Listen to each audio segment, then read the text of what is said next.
The broadcast is now starting.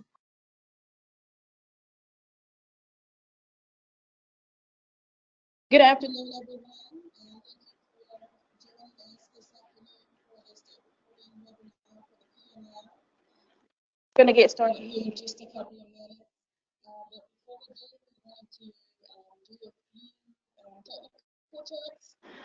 So, my name is LaShawn Creech. I'm a student accounting consultant for the Division of School Business. So what we're going to do is go ahead and do a sound check. So if you can hear me, can you please raise Yeah, thank you.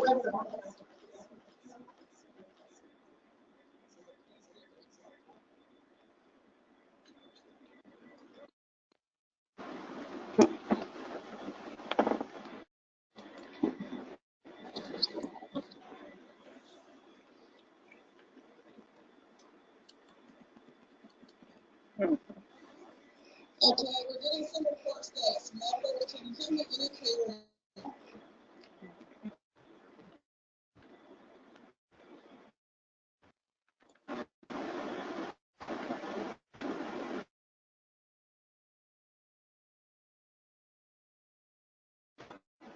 All right.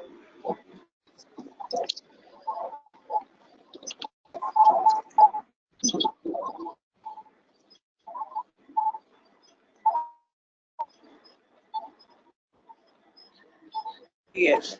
For the view. Go down.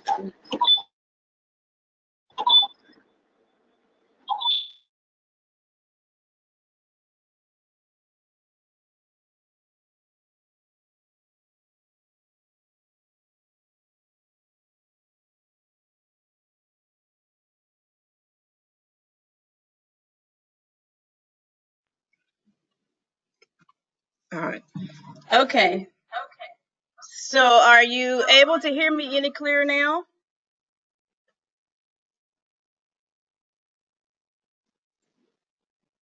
Yes. Okay, good. All right, so if everybody can hear us now, can you raise your hand?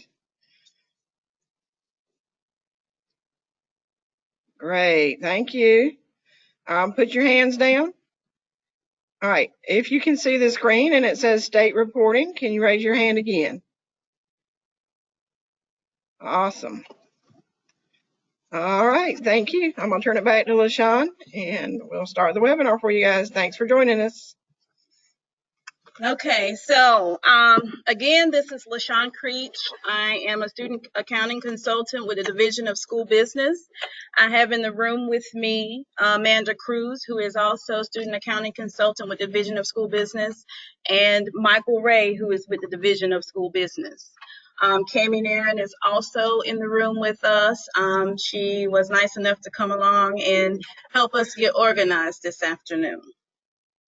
So we're going to go ahead and get started. If you have questions, you can enter your questions in the questions panel, and we will take those questions at the end of the webinar. We'll have a little bit of time to get those questions from you. So we're going to go ahead and get started with the state reporting webinar. We're going to go through the PMR, GRS, and retention promotion. This webinar is geared towards those, that are new to state reporting, new to Power School. I know there may be some of you who are familiar with it, so it'll be a good refresher for you. So we're going to start with school attendance and student accounting, also known as the SASA manual. The SASA manual is posted on our Financial Business Services webpage if you would like to access or save an electronic copy. Currently, the SASA manual still shows 1819. It is in the process of being updated for the 1920 school year. Not a lot of information has changed in that, so we will get that updated here in the coming weeks.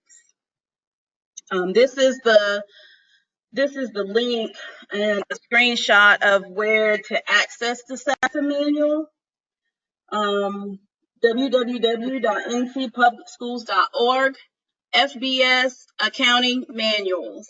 and you can download a copy there. I will say if you do download and save a copy, you may want to check that periodically for updates.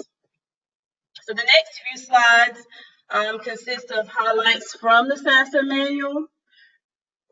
First off, we're going to start with those entitled to attend school. This is in the SASSA manual in Chapter 1. So all children of the state ages 5 through 20, as provided in the law, are entitled to attend public schools. The tuition is free to all children of the state, to every person of the state less than 21 years old who has not completed a standard high school course of study.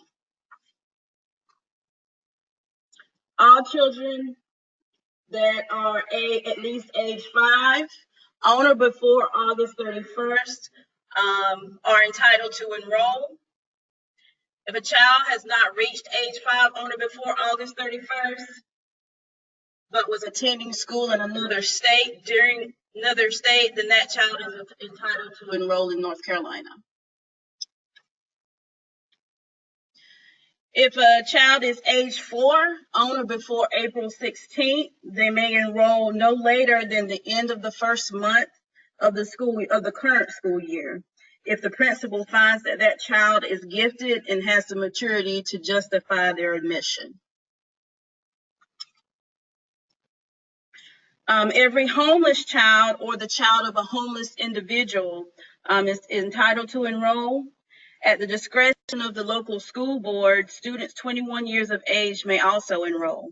The local school district can charge tuition for those students. If a student is EC and starts school at age 21, the school district would get state funding for that child until they are age 22. No state funding is provided for students starting school at age 21. Foreign exchange students must be enrolled as visiting students, and North Carolina students receiving education as foreign exchange students must not be enrolled in North Carolina public schools during that time.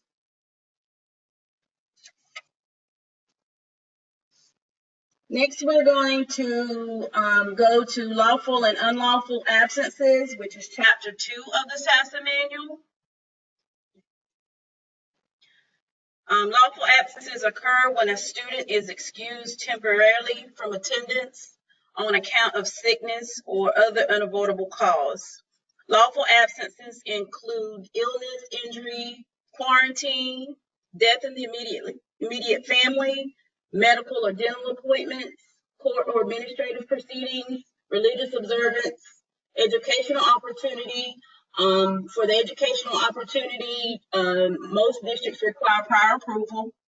Local school board policy, medically fragile, teacher and treatment, and absences related to deployment activities, and child care if the student is a custodial parent. Unlawful absences occur when a student is intentionally absent from school with or without the parent's knowledge, or when the student is absent for any other reason than the lawful absences on the previous slide. The attendance code 2B is unexcused, no immunization. It's used in Power School to track students who are absent due to the lack of proper immunization. And then we have attendance code 2C, no health assessment, which is used to track those students who are absent due to no health assessment. Also covered in Chapter 2 of the SASSA manual is attendance. Compulsory attendance is required by law, and in North Carolina, that means that every parent, guardian, or custodian with a child ages 7 and 16 years old must enroll the child in school continuously in public school while the school is in session. Attendance must be taken every day at school while school is in session during the school year. A student must be in school or attending an authorized school activity to be marked present. So if a student is on a field trip or participating in an athletic event, then that is an authorized school activity. So that student would not be marked absent. A student is counted present if the student was present for half of the instructional day. This does not apply to your standard kindergarten or hospital homebound. And we will go over the hospital homebound and standard kindergarten on the next slide. For hospital homebound, a student is considered hospital homebound when confined in the hospital or at home, unable to attend school and receiving homebound instruction. The student is present once face-to-face contact has been made with the instructor and should be continued to be counted present for the span of time during which regularly scheduled hospital homebound instructional services are delivered. Students are not enrolled if not present on the first day of school. Again, staggered kindergarten is an exception. Students must E1 or E2 on their first day of school for the school year. They cannot be absent.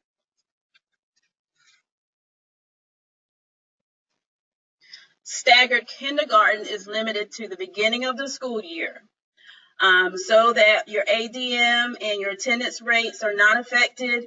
You will E1 all kindergarten students on day 1 and then count them present for days assigned to be at home. Students in violation of the 10-day rule, when they accumulate 10 consecutive unlawful absences, they're in violation of the 10-day rule when they can accumulate 10 consecutive unlawful absences. On the 11th day, the student is no longer counted in ADM, and as of the first consecutive day of absences, the student must be withdrawn. An exception to this is students who are under 16. They are not to be withdrawn until it is determined that they have left the attendance area. If a student is in violation of the 10-day rule on the last day of school, regardless of the student's age, that student must be withdrawn as a W-2 before submitting your month 9 PMR.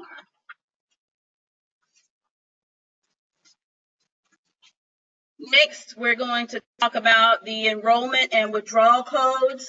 They are covered in Chapter 6 of the SASA manual. E1 is your initial entry. That means the student has not been in a public school in North Carolina or another state this school year. The student should never have more than one E1 or E2 code for the current school year. That will give you an error, fatal error on your PMR. E2 is your initial entry code for students coming from a non-North Carolina school. Students who are enrolled for the first time this school year in a North Carolina public school, from a public school outside of the state, or from a non-public school. R1, previous internal W1, is used for students that were coded as a W1 and as an internal transfer, so they're moving to and then are moved to another grade level or homeroom, for example.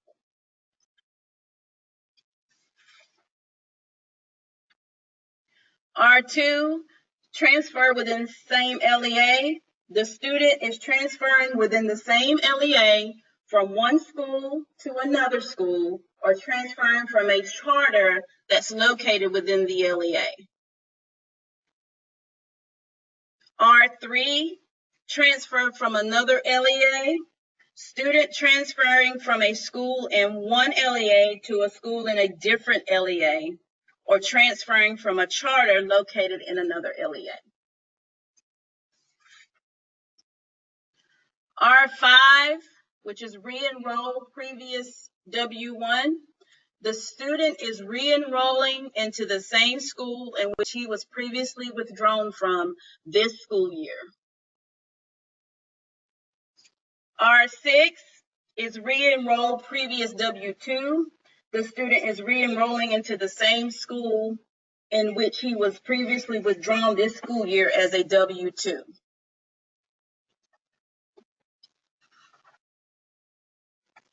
The enrollment code N1 is used for enrollment in special program schools. For example, your CCAS school. Those are your special schools. W1 is a transfer student. That means the student is withdrawn and transferred to another grade or to another school or out of state. W2, early leaver, the student is withdrawn because of dropping out, long-term suspension, expulsion, or enrolled in community college or other post-secondary institution before completing their program of studies. The W2T enrollment code is for community college, adult high school. Students who have enrolled in a community college, adult high school program. The community college must provide written verification of the enrollment. So you would have to work with your community college that you have an agreement with to get written verification that that student is consistently enrolled. W4, early completer, mid-year graduate. Students completed the school year in an early graduate or completion of an instructional program. Do not use the W4 code to show a student's promotion status. W6, graduate, is students that have completed the highest grade or program as a high school graduate and is not expected to return to school. And withdrawal code W3 is death of a student. There are withdrawal codes used at the end of the school year during the EOY process. They show promotion or retention, so you want to be sure not to use any of those codes during the school year. You have your PR for promoted, PRN, promoted to a new school, and retention, local standards, academic.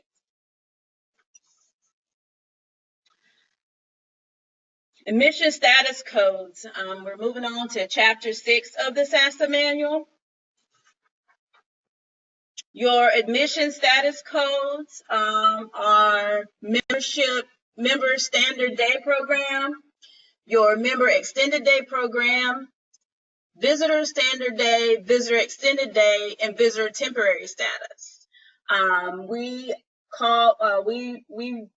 refer to those codes as your MST1 or MED1 for members, VST1, VED2, and VST2 for visiting students. So for your MST1, that applies to students that are to be included in your ADM. So any students that should be in ADM, included in your ADM, should be coded with an admission status of MST1.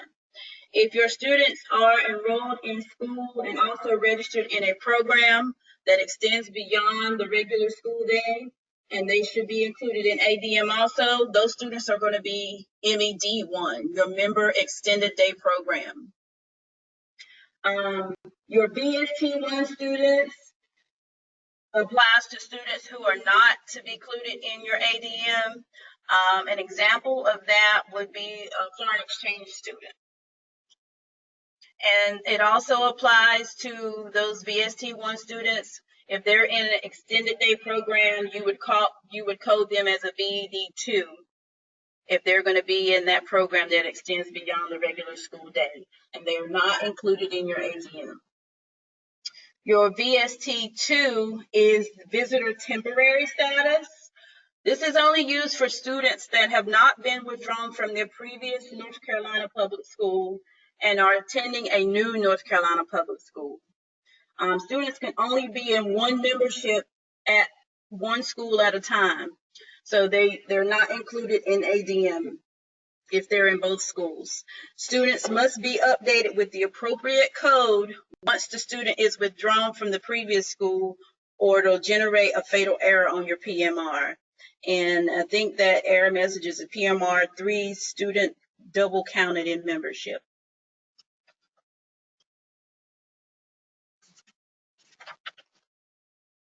Average daily membership, covered in Chapter 2 of the SASA manual.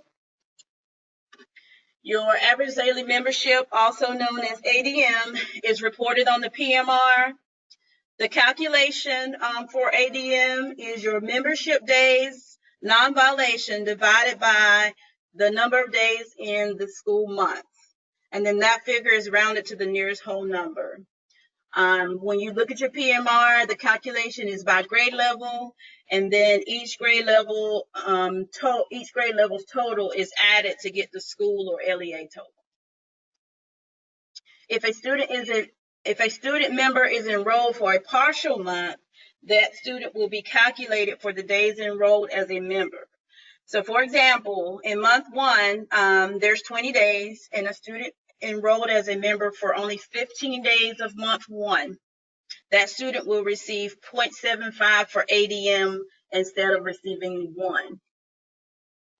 Students must also have a class schedule that covers at least 1/2 of the instructional day to be included in the ADM.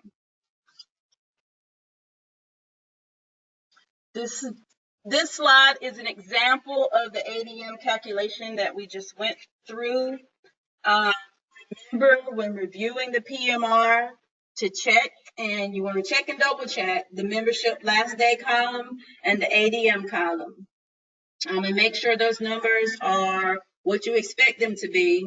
ADM is a factor for funding, so be sure at least 2 different people are reviewing your PMR. One person reviewing it at the school level and one person reviewing it at the LEA level.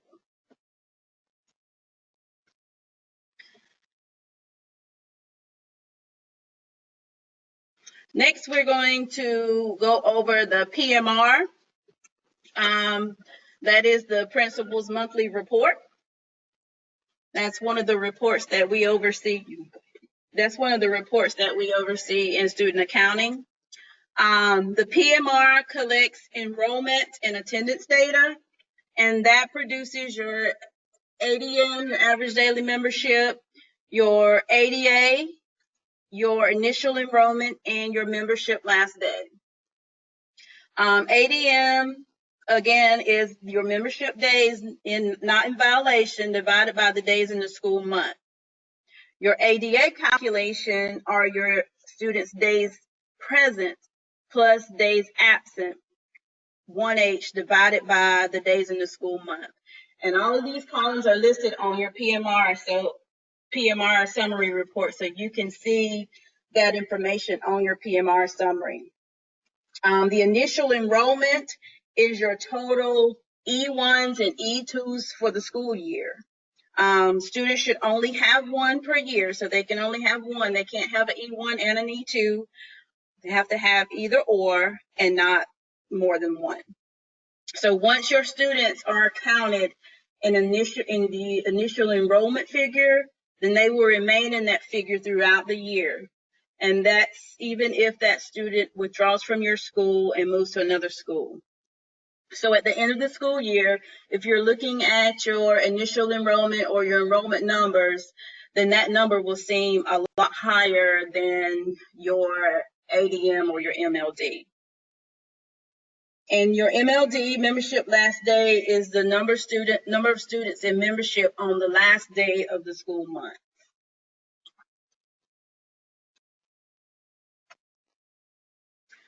The PMR is collected each month. There are 9 PMR intervals. So when setting up your PMR intervals, remember months 1 and month 2 must be set at 20. Months 3 through 9 can range from no less than 16 to no more than 26. PMR data is collected for students in grades K through 13 with an admission status code of MST1 or either MED1. Your pre-K students are reported on the PMR, but they are excluded from the ADM and ADA calculation.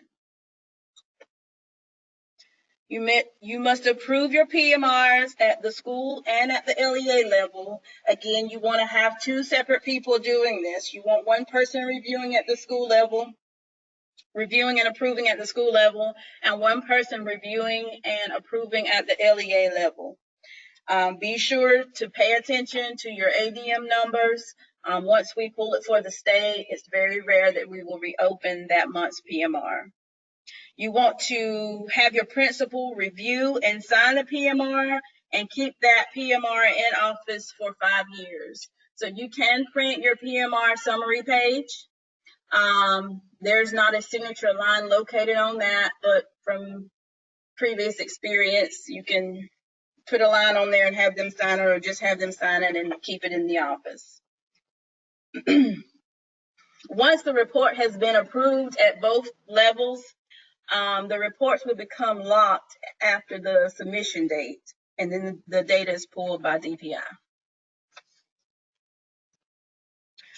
When running your month 2 PMR, a revised month 1 is also ran along with that, and that revised month 1 will pick up any changes made that would affect your month 1 data.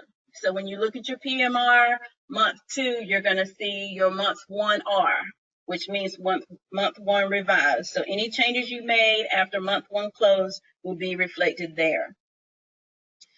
This also applies to month 9 PMR. It includes a final for months 1 through 8. So once you run month 9 at the end of the school year, you will see that there is a final for each of the previous months 1 through 8, which picks up any changes that you've made throughout the school year. This screenshot is of your PMR intervals. They define each of your 9 school months. The duration is manually populated. If you look at the duration column, you will manually populate those figures there.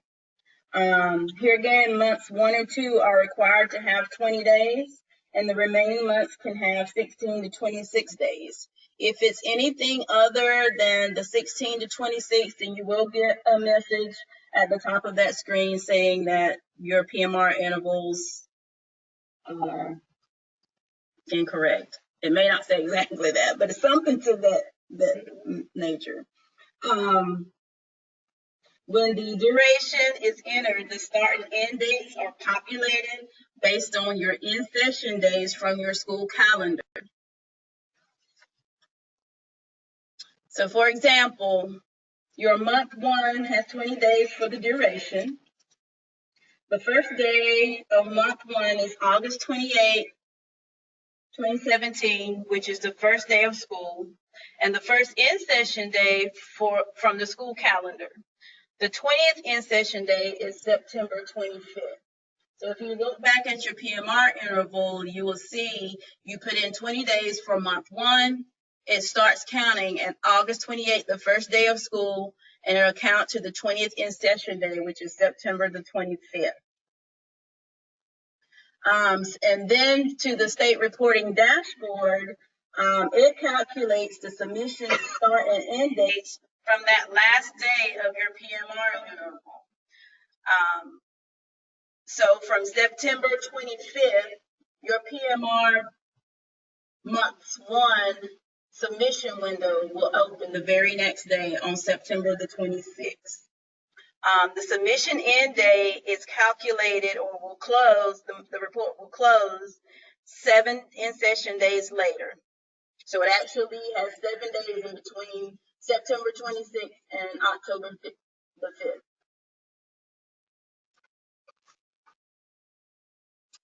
GRS report. The GRS report is the grade rate sex report.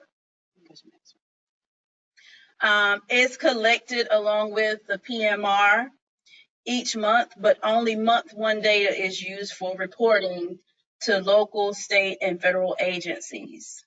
So DPI pulls it for month 1, and we will report it out to any local, state, or federal agencies. But for months 2 through 8, we do not pull the GRS. It is there in the PMR.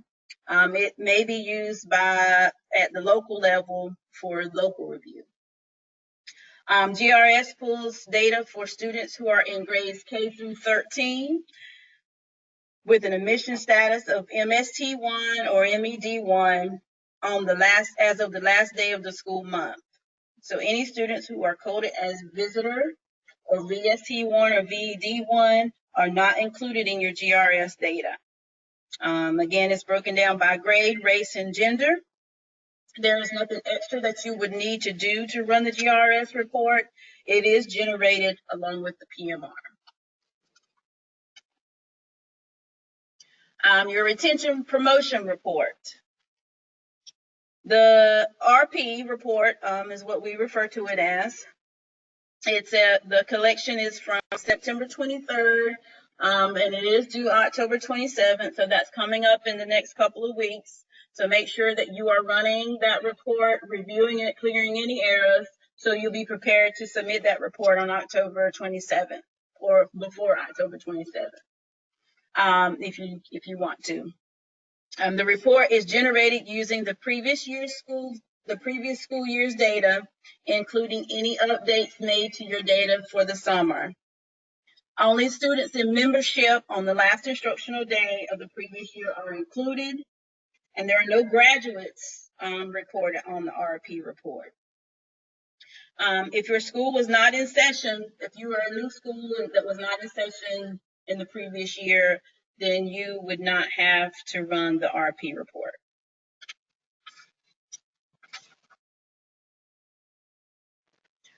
Other student data that is looked at for the RP report would include the students' exit dates, exit codes as of the previous school year, the promotion status and promotion status summer fields are also looked at. So if those fields are populated, that data will be included.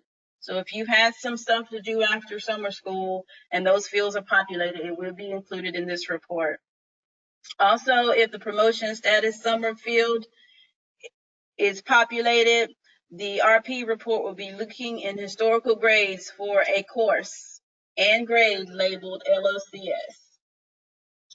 And that's local summer school. Yeah. Okay. So be sure that your information is accurate for your RP report. The next screenshot is where you will be able to find these fields. You can find your exit code and promotion data on the screen. This is from the student's transfer information page, and then the most previous enrollment.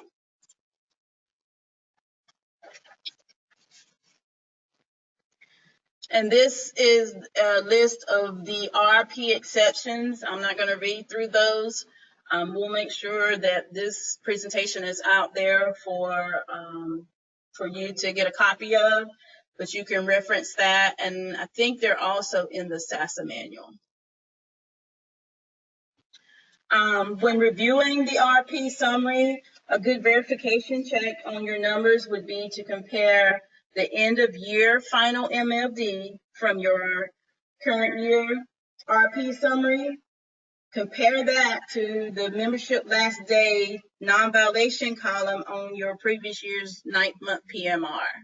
Those two numbers or those figures should be similar, if not the same, or close to each other, if not the same. So if there's some things that are drastically off, you want to go back and see if you can figure out what those issues are.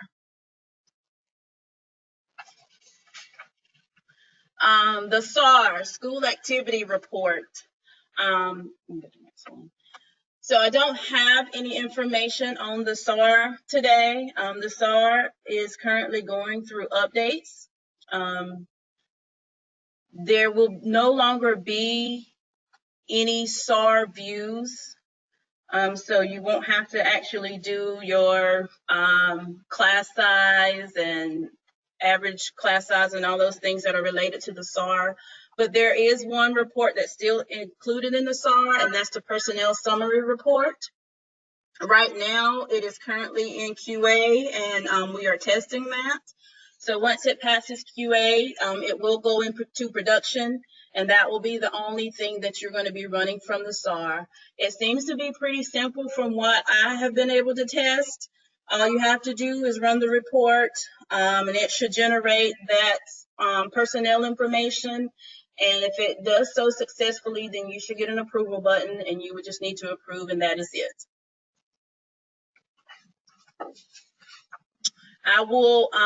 There will be an announcement going out maybe this week about that, because I know that some of you are probably working on your SAR. So we're going to move on to the state reporting dashboard. The state reporting dashboard is located within your PowerSchool instance, and it houses all of the state reports. Following the navigation path to access the state reporting dashboard, start page, reports, state reports. That will get you to where the state reporting dashboard is. Your reports must be ran and approved at the school and LEA levels on or before the submission due date. Remember, 2 different people needs to be reviewing your data at both levels. You can run your reports as soon as they are available. You do not have to wait for the submission window to open. So if the report is there, then you can see the report and access the run button. You can run it anytime and go ahead and be working on your errors. And then when your submission window opens, you should be ready to submit. To complete the report's approval process, you're going to run your report to collect the data. If you don't run it, then there's no data collected. When we pull it, we won't get anything. You want to always rerun your reports after a maintenance weekend or any updates to your PowerSchool instance. So sometimes these things occur in the middle of your submission window. So you want to make sure that you rerun that report and review it to make sure your data is accurate. Make sure you're reviewing your report exceptions and updating the data when necessary. There are 3 levels of exceptions. You have information exceptions. You want to review and update any of that data if it's needed to. You also have warnings. You want to review those and update any necessary data. Your fatals, you want to review and update those. That update is required. You have to clear your fatal errors before you can submit your report. So once you've cleared your errors, you want to rerun your report. And if all fatals are cleared, then you should get an approval button if you're within your submission window. And you're going to do this at the school level and at the LEA level. This is a screenshot of the state reporting dashboard. I'll go over a few things here.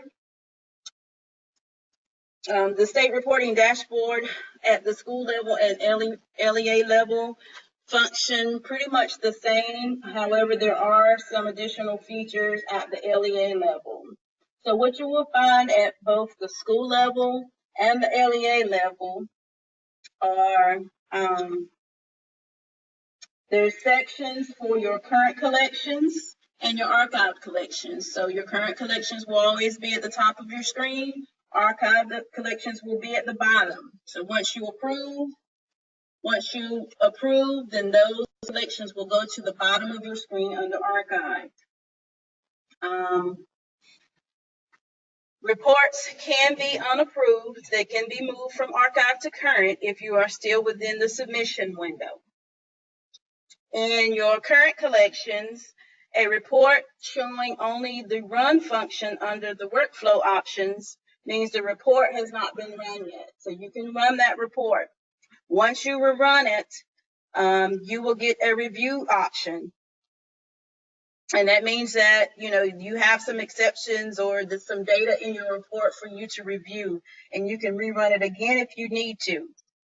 If you have cleared all of your fatals and ran your report within the last 24 hours and it's within the submission window, then you should then receive an approval button. At both levels, the school level, and the LEA level, there is a refresh function that's available. Some reports take more time than others to run, so you can use the refresh function to set refresh intervals from 30 seconds up to 10 minutes. Another feature at both levels is the details column. You can select the drop-down arrow to review the status information of a report. And that information included is the last run date and time. It also gives you the approval status, and it'll give you who ran the report. At the LEA level, there is a additional column. There's a column that says schools collected, approved, and this shows the number of schools that are reporting, and the number of schools that are collected, and the number of schools that have approved. The column also shows if there are any fatal errors by showing the red X with the red box with an X.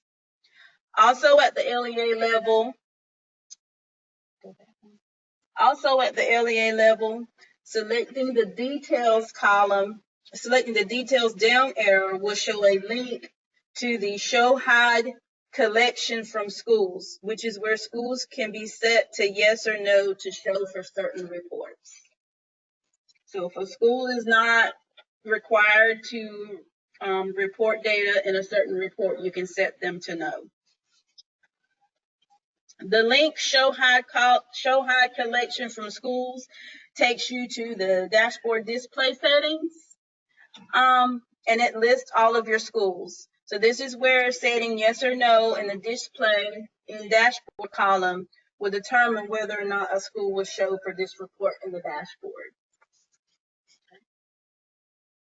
You can also navigate to the start page. Well, at the LEA level, you can navigate to the start page, LEA setup, schools and school info, and select the school name to access the edit school information page. You scroll to the bottom of that page under other information and select the link to show hide collections from school. This will give you access to the dashboard display settings. And here, the difference here is all reports for a specific school can be updated to appear in the state reporting dashboard instead of updating all schools for a specific report as shown on the previous slide. So this concludes the overview of the state reporting, PMR, GRS, RP, and the SAR. The next slides, I'll provide contact information and some resource information. If you have policy questions, you can contact myself, LaShawn Creech, or Amanda Cruz at studentaccounting@dpi.nc.gov. You can also stay informed by subscribing to NCSIS email bulletins. If you would like to subscribe, I highly recommend it. Those bulletins go out weekly, and sometimes if needed, they may go out during the week. But usually on Friday of each week, those email bulletins will go out. You can subscribe by sending an email requesting to be added to that group to ncsis@dpi.nc.gov, and be sure to include your name, your title, and your LEA or charter name and code. For tech support, as of July 15, 2019, PowerSchool provides technical support to the LEAs and charter schools. I have included here the link, and it looks kind of small to me. I hope you guys can see it clearly. But actually, I think this is the wrong slide. I'm looking at something different. And I'll fix this. I actually updated this slide, but I don't think it stayed in here because I included the actual link to the customer portal for PowerSchool support. which is https://help.powerschool.com. But it's not on that slide. So click the next slide. Nope. Click the next slide. Give me one moment. Go forward. Yeah, it's not on there. I don't see it. I did do an update, but I think I saved the wrong file. I had an update to include in here as well the process for when you're requesting a report unlock for the PMR or SAR or RP reports. I will get this updated to include those slides so you would have that information. There's also a phone number that is directly to PowerSchool support. That number is 1-855-339-4790. And calling that number should get you PowerSchool support for North Carolina, and they can assist you with any technical issues or issues you're having with running your reports. They can help you get a case open for that. We do ask that once you submit an unlock request to PowerSchool to have a report unlocked, once you get that email confirmation from PowerSchool that your case has been opened, if you will please forward that email to us at studentaccounting@dpi.nc.gov so we can track that information.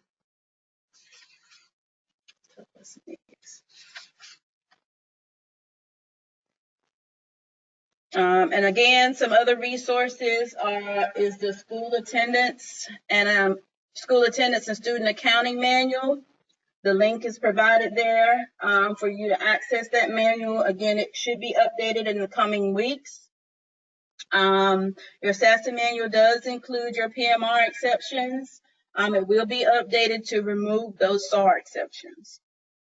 ncsys.org is a good site to go to. It has quick reference documents out there. That's where all the recorded refreshers are included. And it also has a link to the SASA manual.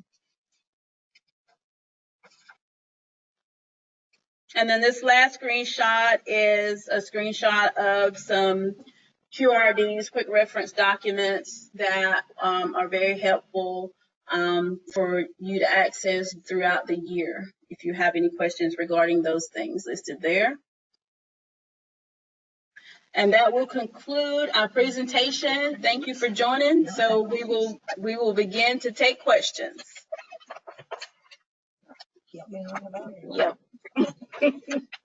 Question 1.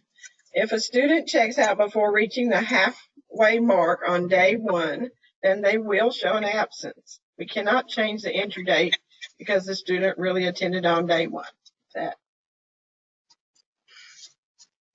So did the student attend for half of the Did not attend half the day. They checked out early before the halfway. What do they do? Let me do some more research on that one. That's a good question. And I'll get a copy of these. Yes, I'll get those too.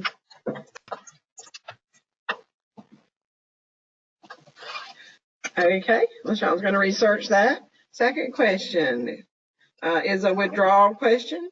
How are students handled who are under 16 and no-shows?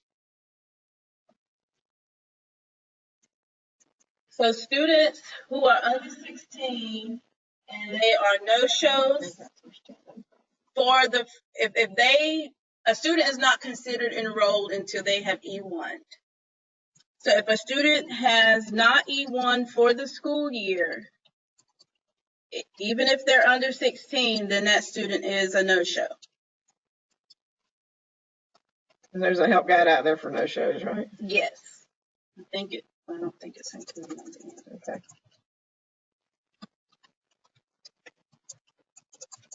Even if they're under 16, I guess is what the question is. Yes. They are not considered enrolled until they have E1 for the current school year. All right. All right, next question. Written notification by the community college. Is that only required for a student who is full-time at the community college, or does that include part-time as well? For instance, our early college high school students. No, written verification of enrollment and being consistently enrolled applies to your community college adult high school students. You would have to work with your community college for those students to gain verification that they are consistently enrolled and completing that program. Admission question. How are students handled who are considered suspended on first day of school? For example, student receives 10-day suspension on the last day of the previous school year. How are suspension days coded for current school year?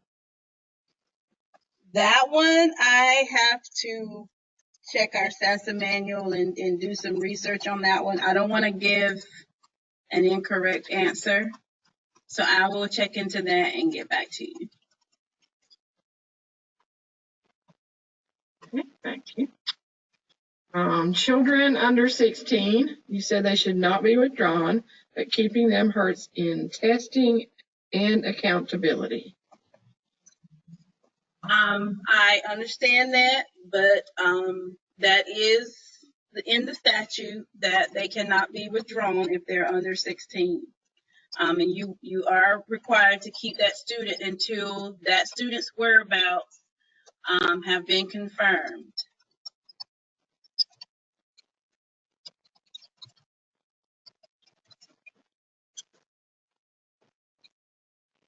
All right, next question is, can you talk about cross-enrolled student attendance?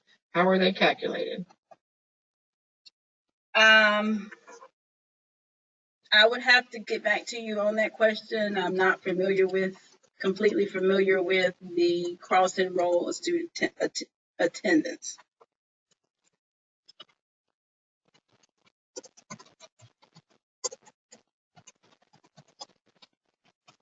If I could type, we can be a little more faster. All right. All right, next question. Would VST1 apply to kids who are only receiving services such as speech, physical therapy, OT, I guess that's optical, some kind of therapy, but not enrolled in classes? But they're receiving services. Yeah, if the students are receiving services, they should be enrolled as a member student. But they're just receiving speech services.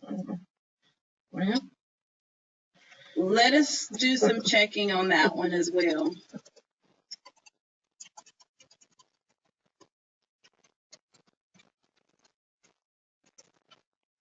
Because a student can't be enrolled and not have a class. They have to have a schedule. Yeah. They have to be enrolled in services, I thought. Okay. What exit code should we give a middle school student who is going to a treatment facility in Massachusetts? I'm told they do not have an educational program. That's one.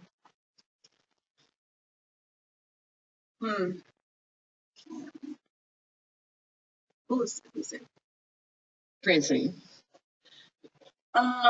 Francine, can you email me a little bit more information, or can we talk offline about this particular student? And I know it may be a question that others may have, but let me talk to Francine and get a little bit more information. And then if it's something that I can put out there to everyone, I will do that. Okay, the next couple are, where can I access the slides, and will the PowerPoint be available for reference? So what I could do is, if you give me the link, I'll put it in the follow-up email. Okay. that goes out? So I will provide Kami the link to the presentation, and she can provide that in the follow-up email. And it'll be posted later on the SIS site, right? Yes.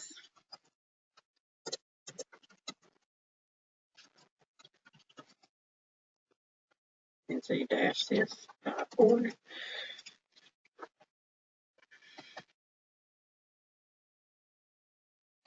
And it may already be out there on the SIS site. Okay.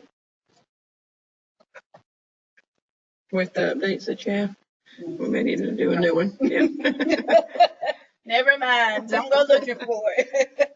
Cindy's asking, what is the number again? I'm guessing that's the Power School help number, maybe? Was that the number you gave out? Yeah, that is the Power School support number. And do you know what? Do you have that handy? Give us one moment. We'll look it up for you.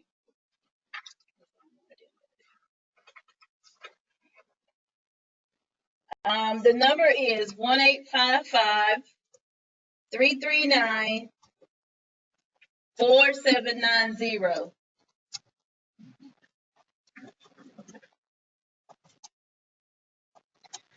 I got 1-855-339-4790. Yes.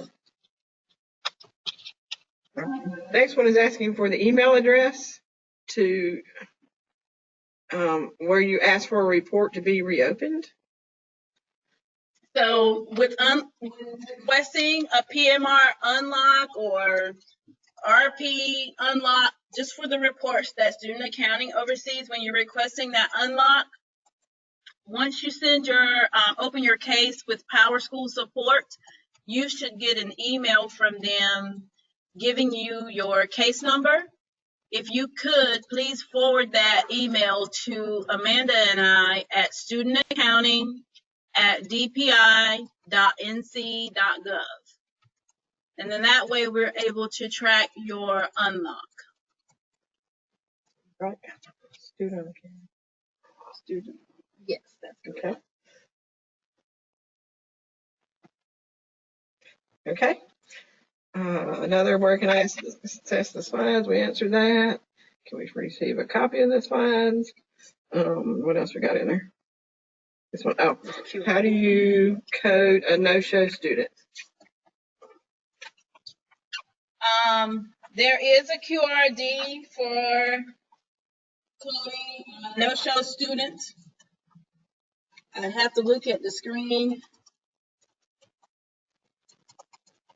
to show you the specific steps, but there is a QRD out there, but those students are coded as W1.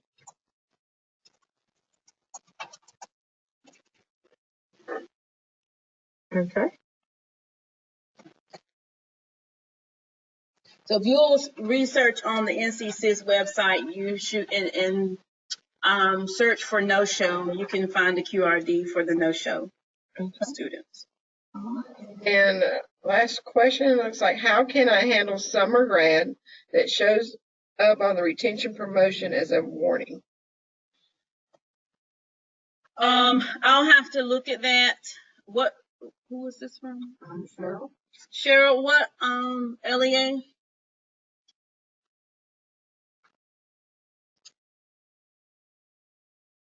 Cheryl still with us? Cheryl Boone. Cheryl, can you type in what LEA?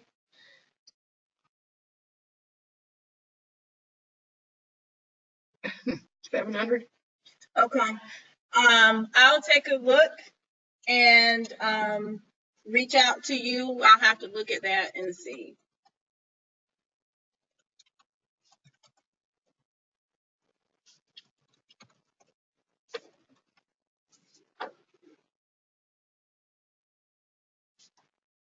Okay. All right. I think that's all our questions. The rest of them are just, they want the slides in the presentation. Okay. Okay. Okay. Well, that concludes our presentation for today. If we don't have any additional questions, we'll go ahead and we'll sign off and give you back the rest of your day. And thank you all again for joining. You end it.